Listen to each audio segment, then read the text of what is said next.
Here we are with the last remaining cars in Britain after Brexit. This is what the country is reduced to. Vintage cars under heavy security, our only means of transport.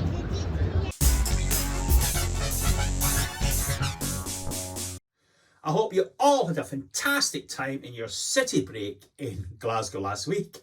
I'm Alistair McIntosh, welcoming you to this week's edition of Blah, Blah, Blah.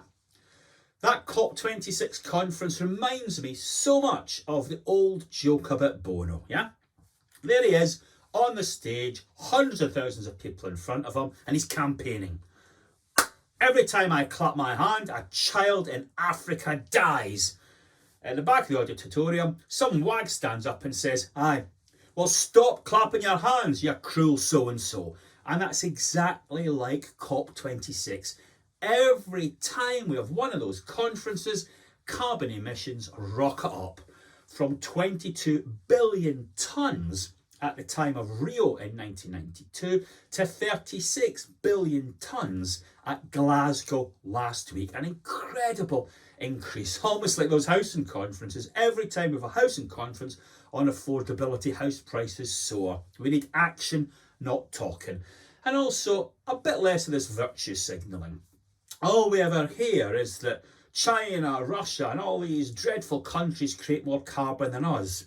Great letter in The Spectator last week, a guy called Michael Stone down in Devon, and he points out that our carbon emissions are actually rocketing.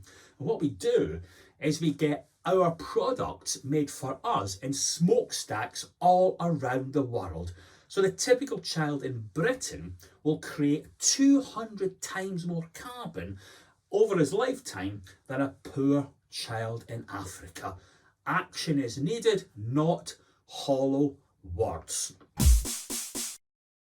20 years ago, Tony Blair hailed the advent of the Green Industrial Revolution. He wanted Britain to be right at the front of it, spending money and doing fantastic things on new technology. We certainly need to put money into decarbonisation, but I worry about our expertise. As some of you know, I live in a brand new eco house. My neighbour, who's a burgeoning rock and roll star, at the very early stages of his career, I hasten to add, was complaining last night that the solar panel on his roof, every time it rains, the electricity cuts out because the solar panel shorts.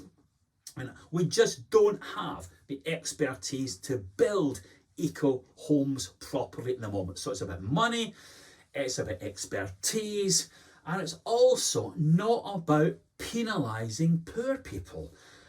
When I was watching that conference in Glasgow, it put me in mind of what our French friends say. Remember the yellow vests? They were saying we've got all these folk pontificating about the end of the world, and we are worrying about the end of the month or the end of the week. So there you are in Glasgow. Winter's beginning to bite. It's getting cold. You get the protesters charging around their cagoules, reading The Guardian. You get the folk in the hall reading their auto cues, sounding magnificent and eloquent. And folk in flats in Glasgow are worrying about can they afford to put the heating on. So let's not turn decarbonisation into something that's just for the super rich, as it used to be in the olden days for aviation and motoring. And with that, let's play ourselves out with a look again at those wonderful vintage cars in Regent Street. And wasn't it great that the minute all the green people disappeared off to Glasgow for COP26, the locals had a car fair in the middle of town. Thanks for your attention, and I hope to see you again next week. Bye now. Chitty bang bang, chitty chitty bang bang, chitty bang bang, chitty chitty bang bang, chitty bang bang, chitty chitty bang bang. Oh, you pretty chitty bang bang, chitty chitty bang bang, we love you. And in pretty chitty bang bang, chitty chitty bang bang, what we'll do near, far, in a motor car. Oh, what a happy time we'll spend.